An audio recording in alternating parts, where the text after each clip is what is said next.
Welcome to Career Tools. This week, presentation interviews. The questions this cast answers are: how do I prepare for a presentation interview? What do I do when asked to give a presentation in an interview? How do I split the time I'm given when I have to give a presentation in an interview? If you're thinking about interviewing anytime soon, now is the time to start preparing. Interviewing is not about smarts. It's not about personality. It's all about preparation in the modern age, as more and more companies use more and more tools to separate the wheat from the chaff. Our interviewing series is over 50 podcasts that go through in detail every step of the interview: how to prepare, how to dress, resumes, cover letters, how to chit-chat, how to answer tell me about yourself and your leadership style and significant accomplishments with repeated examples, how to close, how to ask questions, how to follow up. Everything in enormous detail, because we know interviewing for most people is a black box. Come and check it out. So sometimes when you're going to an interview, there is a request for a presentation, especially if you're going to be a manager. And since presenting is such an important skill and so many people are bad at it, it makes sense to test for it in an interview. If you're the hiring manager and you think, I need someone who's really good at presenting, you can't really tell that from them answering questions or you giving them a scenario. It's better to actually ask them to do the thing that you want to test, and that's to ask them to present. So sometimes you'll be given a topic and the rest of the details and asked to bring the presentation with you. And in that case, you can go through our presentation guidance on all of the other podcasts and you can read it slowly and you'll be able to absorb all of it and bring it all into your presentation. But sometimes you're just told that there will be a presentation, or maybe you're not told at all that there'll be one, and you're not given any details. And so you just get there and they say, oh, by the way, during this day, there's going to be a presentation and this is what we want you to do it about. And this cast is about that situation. So if you think that presenting skills are important to the job that you're going for, then listen carefully so that when a presentation is sprung upon you, you know what to do. So what are we going to cover, Kate?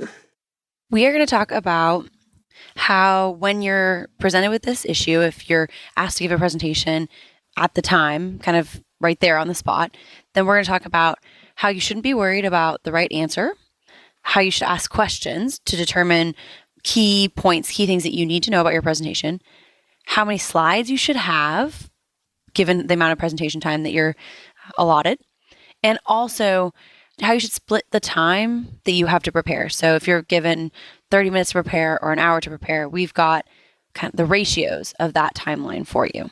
And that's what we're going to cover today. And the first one might be surprising. Don't worry about the right answer.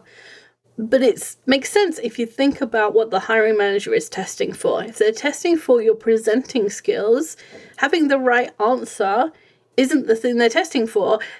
Solving the problem is not the important part. The important part is, do you present with confidence? Are you interacting with your audience?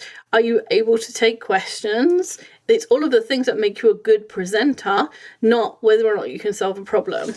Right. It's not about the actual answer as much as it's about how you present the answer, how you are prepared for the presentation, not the topic, right? Yeah. And often you can't even know the answer. You know, if somebody says, give us a new strategy for marketing this product, well, you don't know. You're going to have to guess about audience. You're going to have to guess about market share. You're going to have to guess about channels. All of that stuff you can include because you know it's important in a marketing strategy, but you won't know any of what the company already has or what they've tried or, you know, any of the data behind it.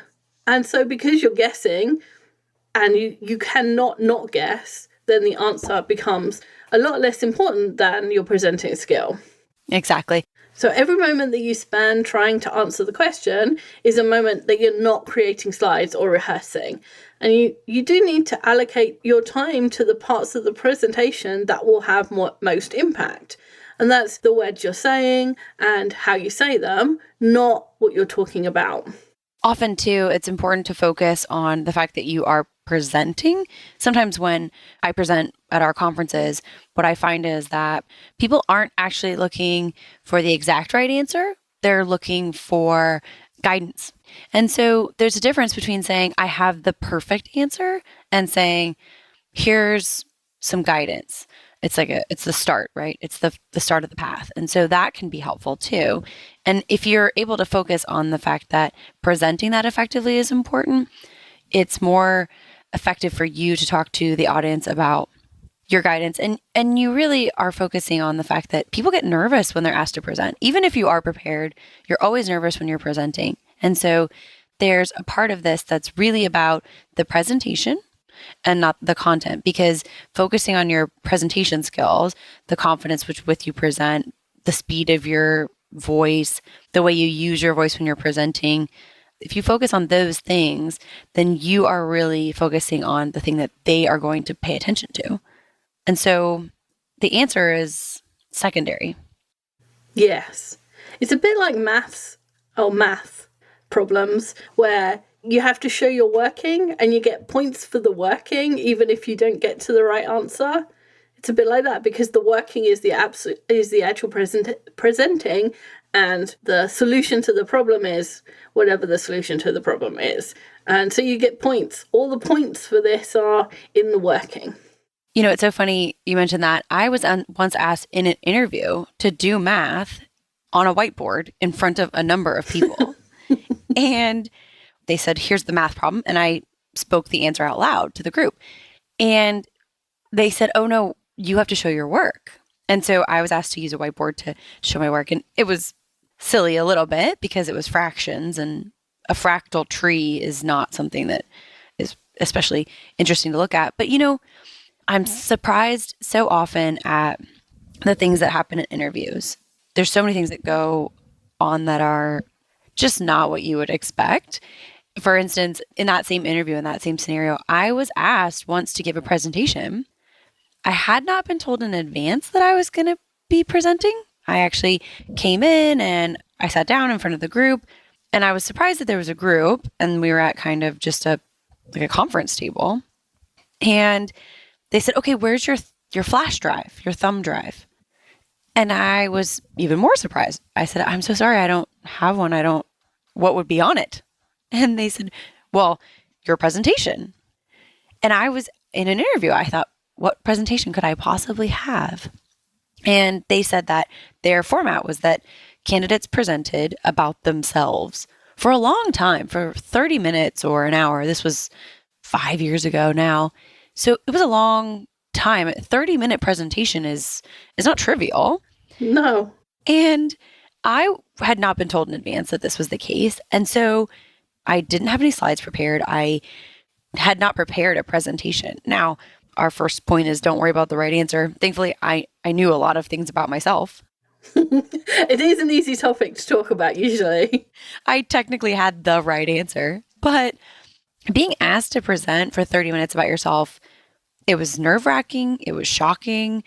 It was very on the spot. And I didn't have any slides. So I simply stood up and gave my prepared interview answers, to the group. So I had prepared, I think, roughly 8 responses to standard interview questions. The questions being, tell me about yourself, tell me about a time when. I had prepared answers to that, and I had them down pat. They were memorized. I had flashcards at home, and I had been preparing for this for a long time. And so I simply stood and presented my answers in a presentation format. It did not go well in their eyes. Surprise! I know. I was so surprised to have been asked to do this. And then, of course, in the subsequent interviews, I then did not have answers that they had not already heard. And so I think they were a little concerned that I was just giving them the same data again. But to be frank with you, I don't know that I would have prepared a lot of different things for the presentation. I think I would have just doubled the amount of answers I had, right? The amount of prepared time I had memorized. But it's important if you are presented with this scenario or scenario similar to it, hopefully not this scenario, but one similar, it's a good idea to ask a lot of questions. Specifically, there's probably some things you need to know. And this is a really good example of the fact that sometimes when it's obvious, when there's obviously things that you need to know, they don't tell you. Because it's obvious. Yeah. Right? And it's in their head and they think, okay, it's obvious. Our format is everybody comes to the interview with a thumb drive ready to present about themselves. And so we won't tell you because we all know that. And so why wouldn't you? And you just expect people to know things by telepathy or whatever. And sometimes we all do it to some extent. We all have those moments when we realize that we didn't tell someone something important about the thing we want them to do. But there's a way to sort of save yourself, and that is to ask questions. Yeah. There's some things that you should ask about. How long do you have to prepare? Are they going to give you some time to make slides and things like that? And how much time do you have? And how long should your presentation be? Because I'm not even sure that when I was asked to present about myself that I was given a time frame. And I'm sure they had a standard, right? I'm sure they had a number of people who had all come in and there was an average probably of time they had spent, but no one told me. They just said, oh, we thought you were going to present about yourself. The best part about all of this is I was standing in front of a projection screen because that was the power position in the room, which we'll talk about in a few minutes. And it was blank, obviously, because I didn't have a presentation. That was really fun. But you also probably need to know how many people are you going to present to. This is one of those key points for me in my head, because since we're not worried about the right answer, we're worried about our presentation and how we're going to present. There's a big difference between presenting to the 3 or 4 people you've already met or 20 or 30 people. And they probably also didn't tell you where you're going to present. So, sometimes knowing the size of the room would kind of key you into that, but they probably haven't told you that either. So, and you probably haven't seen the room if you haven't been on site for a while. So it would be shocking to walk into a room of 20 when you're expecting the 4 people who you've already spoken to. Yeah, and with whom you're starting to feel comfortable. And there's just a difference. There's a difference in numbers between 2 or 3 people and 20 and 100. That's why presenters always tell you how many people that were in their biggest audience, because the size of the audience is a big deal. It really is. Even just for things like, maybe are they going to be allowed to ask questions? Is the audience going to be allowed to ask questions? You're going to get a significantly different amount of questions from 4 people than from 20 people. And if you're really being tested on presenting, questions are a really important part of it. And you need to know that. We're going to talk about how much time you have for presenting each of your points. And if you're worried about going over, part of that should be dropping one of your points if that will help you, because if you're going to present to 20 people, some people are going to probably have questions. And, having a presentation that's set to go long will mean that you won't have time to make all of your points and answer any questions or deal with any interruptions, which there probably will be.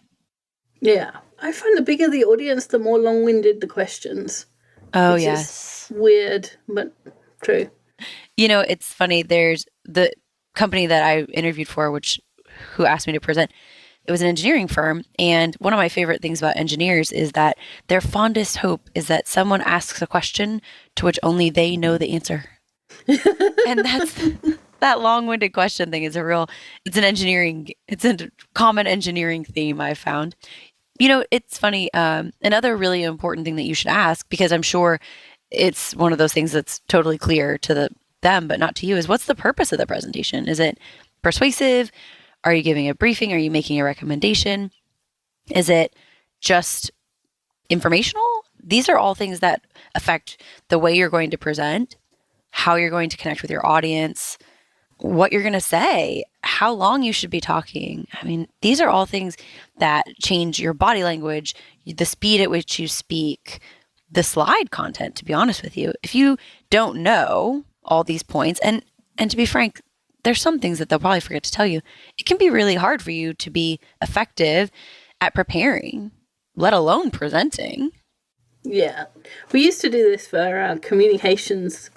We had a communications role when I worked in one of my recruiting jobs. We had 3 candidates, 2 of which they all already worked in the communications department, and they wanted to be communications manager. And we had 2 that were really close to being capable of being the manager, and 1 who was a bit of a long shot. And we gave them a presentation to do, and I have no recollection what it was about, but I think it was something like explain a policy or explain something that the organization might have done to the press, that kind of thing. And the 2 people who were close to being manager did a very serious, very effective, pretty much perfect presentation. And then the girl who was a little bit further off had clearly realized that she was out of her depth, but she had like silly pictures, like really girly drawings on all of her slides. And it's funny that I remember that one. I don't remember any of the serious ones, but you need to know what the level of your audience is. Because, if you were presenting something to the press, then smiley faces probably isn't appropriate. You want to have some gravitas to your presentation. So don't be shy about asking questions, and sometimes asking questions is part of the test. If you don't have all the information you need to give a good presentation, then it's possible that some of that information is being kept from you to see if you ask, to see if you know what goes into a good presentation. So don't be shy about asking. Mm-hmm. Okay, next up, slides. Oh, this is a really interesting one for me too. Our normal guidance around slides is that you should have 1 slide per every 10 minutes. Controversial. It is controversial. It's not the norm. I've actually been in an 8-hour presentation with 800 slides. And the minute, you see the printed deck, it's just, that's the exact reaction that everyone has. Just, oh, really? But our normal guidance is that you have 1 slide per 10 minutes. Because this is controversial, because most people are really used to it moving a little faster, presentations moving more quickly, we have compromised here so that you can have 1 slide per every 5 minutes. That's our guidance here. So the audience isn't thinking, when are they going to put up another slide? I've been talking for 10 minutes. When's there going to be another slide? There's enough slides for them not to be thinking about that and to be listening to you. Mm-hmm. If you only have a few minutes, this is one of those things you need to ask about, right? How long is my presentation? If you only have a few minutes, 5 minutes, then you're going to have a title slide and another slide. So probably that slide's just going to have major bullet points, right? Your recommendation, the maybe supporting reasons for that recommendation. It really, again, depends on what you're presenting on. I'm trying to picture the slides I would have created for my presentation about myself. I think my main one would have been hire me, and then my degree, my GPA, my work experience. But it is important to think about whether or not you need 2 or 3 slides or just 1 or 2 slides. And we don't want you to focus on making a bunch of slides and then not having enough time to rehearse and be prepared. Because again, the most important thing here is your presentation, the words you're going to say and how you're going to say them. Having a bunch of slides is really they're not going to remember them the same way you don't remember the great slides, right? It's funny because the slide presentation that I remember the most from my career was actually a horrible presentation that had GIF images of it from Downton Abbey. Someone sent it to me and I thought, this is just, it's very clear in my memory, but it was not convincing in any way. So the important thing about the slides is if you're given an hour to prepare and 5 minutes to present, you still only have 2 slides, the title slide and a slide with your 3 or 4 bullets on it, because it's not the time you're given to prepare that's important, it's the time that you're given to present that drives the number of slides. The more time you spend making slides, the more time you're cutting into your rehearsal time, and that's not what you want to do. Absolutely. Your slides are supporting your presentation. They are not the focus of your presentation. It's easier to think of it that way for me, because if they say, oh, you have an hour to prepare, I have a feeling a lot of people would spend 45 minutes of that making slides. That's the wrong way to go. Yeah. And in my experience, the person who's presenting at other places, not at manager tools, but in my experience, the person who's presenting is not the person who even made the slides. So your slides are less important than spending time on your points and how you're going to speak and your actual presentation. So let's just make a note here, sort of an editor's note. I learned this actually at Toastmasters because most Toastmasters speeches are between 4 and 6 minutes long. And the first thing you do is you have it's actually a shorter speech, but you talk about yourself, and everybody can talk about themselves for a long time because, as we mentioned, it's a very easy topic for most people. But what you learn very quickly is in a 4 to 6 minute speech, you really don't have that much time. You have a minute to introduce your topic, 2 to 4 for your supporting points, and then 5 is your conclusion, and then you're done in time. Most people talk a little faster when they're nervous, so you might have minute 1 for your opening, 2, 3, 4, and 5 for your points, and then 6 for your conclusion, and you'll probably come out around 5. But that is not very long. You got 1 minute to make 1 point, and it's amazing how fast that goes when you actually start rehearsing. You suddenly discover what you've written down on paper is 13 minutes. So if you're in doubt as to whether or not you can keep in the timeline, rehearse all of your points and then just take out one if you seem to be going long. And so you need to rank your points so that you know that you're missing out the one that's least important. If you think you're going to go fast, then add in an extra one so that you have that kind of flexibility when you're talking. But remember that literally you can maximum have 4 points, and you probably want less than that because it's hard to make a point in a minute. So now we're going to talk about the timeline so that you know how long you have for rehearsing all the little elements so that you stick within your timeline when you actually speak. So we'll assume that you have an hour to prepare for your presentation, right? Mm-hmm. So this is the timetable that will follow for an hour. If you have half an hour, halve the amount of time for each one. If you have 2 hours, double it. The important thing is the proportions so that you're giving the most time to the things that make most difference, right? So where are we going to start? We spend the first 20 minutes, and remember, this is for an hour, if you have an hour to prepare. We spend those first 20 minutes handwriting our outline. So on a sheet of paper, we're going to take our pen or pencil, whatever we have, handwrite. We'll need to write down our introduction, our points, our conclusion. We're going to have bullets, right? Subpoints and content and things like that.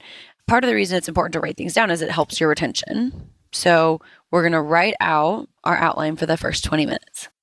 And you'll probably go backwards and forwards on it, trying to get the content in the right order, in the right structure so that it's convincing. After that, we're going to spend the next 15 minutes 21 through 35, creating the slides. So remember, we're talking about 1 slide for every 5 minutes. They're probably going to give you some kind of media, if you will, for making slides. So either a laptop or a computer, or it could even just be flip chart paper. And you want to just spend 15 minutes working on your slides. They don't need to be complicated, nice and simple. Exactly.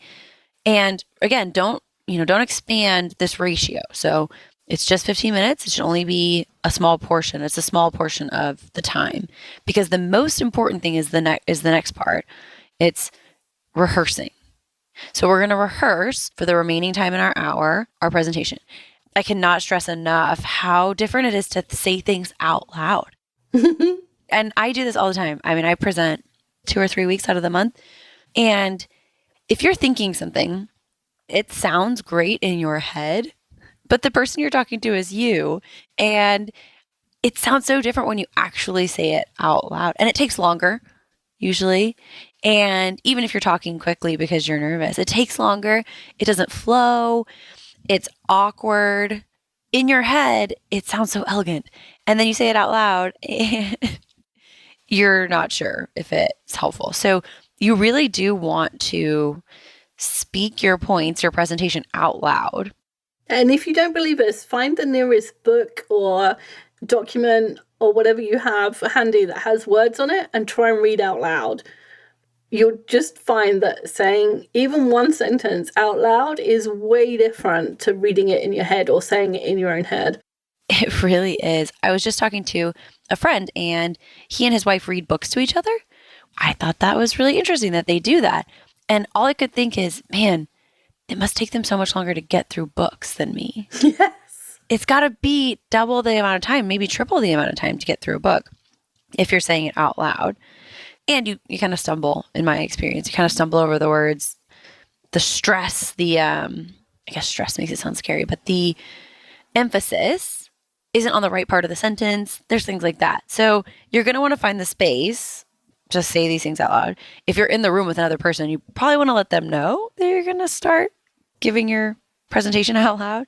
If you're in the room with a bunch of other people, you might want to go into the hall, ask if they can let you stand in the hall to present, to rehearse, if you will.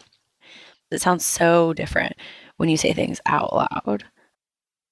And again, don't worry about if there are other candidates in the room and all you can do is go to a corner and kind of say it softly to yourself. Don't worry about them hearing the answer, because the answer isn't what's important. The way you present is important, and the way you present better is having rehearsed. If they're listening to you and adding it to their slides, they're not doing better at presenting. It's this basic idea that practice makes perfect. Mm-hmm. If you've never said these words out loud, do you really want the first time to be in front of the group when it counts, when other people are listening? No, you want to have heard it yourself a few times. And so to that end, you should probably memorize your first two sentences, your first couple of sentences, and definitely your last two sentences. This is kind of like our guidance on closing the interview. You want to have memorized the first little bit and the last little bit. It'll help you have confidence too. If you stand up and what you're saying is, I pledge allegiance, you're comfortable with the words you're saying. And so there's not that extra nervousness that you don't know what to say and you're standing up in front of the group. Because oftentimes after the first minute or two, some of the nervousness of standing up fades. It's harder for that to fade if you're also worried about your words. So this can ease your stress. And it's more impactful if you know exactly what you're going to say. So you do need to know your first one or two sentences memorized and your last two sentences. They need to be memorized. Yeah. And the way you do that is you say them and then you close your eyes and you don't look at anything you've written and you try and say it again. And if you have to look, then you look at it and then you close your eyes and you say it again. And if you're going to memorize two sentences, it probably only takes 2 or 3 minutes. It doesn't need to be deep in your memory. Just needs to be there on the surface, so that when you say those words, you don't need to look at your notes. You can look at the audience, you can say it with confidence, and you start the presentation well, because what people remember is the beginning of things and the end of things. We want you to be high energy through the whole presentation. We don't want you to use that as an excuse for being in the doldrums in the middle, but it is what people remember, and so we want to give you maximum impact at the beginning and end. Another way to get maximum impact at the beginning is to start by standing in the power position of the room. This is a really powerful tool, and in a meeting room, it's at the foot of the table, it's at the end of the table, or maybe if there's someone sitting there, it's kind of on the corner, a little to the right there. You want to stand in the power position, and simply having someone standing there will call the group's attention to you. Simply being in that position will help the group to focus. And you stand still with your feet planted. You want to just relax your arms. Just let your hands dangle. I know it feels weird, but it doesn't look weird. No, it doesn't. It's very strange because it feels so awkward. And yeah, if you look at someone doing it, it doesn't look awkward at all. No, it doesn't. It looks great. So you square up, right? If you face the audience head on, kind of like if your shoulders were headlights, they should be shining down the length of the table. Stand still, plant your feet, and smile, and just be silent for a second. Take a deep breath. Make eye contact with the audience. Everyone will come to attention in the room kind of naturally based on that position that you're in, where you're standing, and the silence and kind of your presence there. It's really powerful, and it often helps me to feel more comfortable, helps you to feel a little more in control of the room. And you smile, pause for a second to make sure everyone's paying attention, and then you start. And people think that silence for 1 or 2 seconds feels like forever if you're counting it in your head. But it's really interesting. I am trying to stop saying so at the beginning of every sentence, which is a habit of mine. What I've been doing is at the beginning of a sentence where I can hear myself about to say so, I just pause. I don't start the sentence until I can remember what the word after so will be. And I've just done it again. And hopefully you can hear what other people tell me is, oh, your pauses are so effective. And I think, I'm not pausing to be effective. I'm pausing not to say so. But that's not what people hear. They hear a pause and they think it's part of what you're doing. So don't worry about it. Just hold that position. People won't be waiting for you. They'll be focusing their attention in that 1 and 2 seconds. They're not thinking, I wonder why they haven't started already. What I found is that when you're standing at the front like that, instead of using your filler word, and we all have filler words, I just exhale. And that way, my body relaxes a little bit. And so I tend to slow down a little bit. Mm-hmm. And it's just like you're saying, the points have more impact. Yeah, it's the weirdest thing. It's amazing how different our own experience is to the experience that people are having that aren't us. That's absolutely true.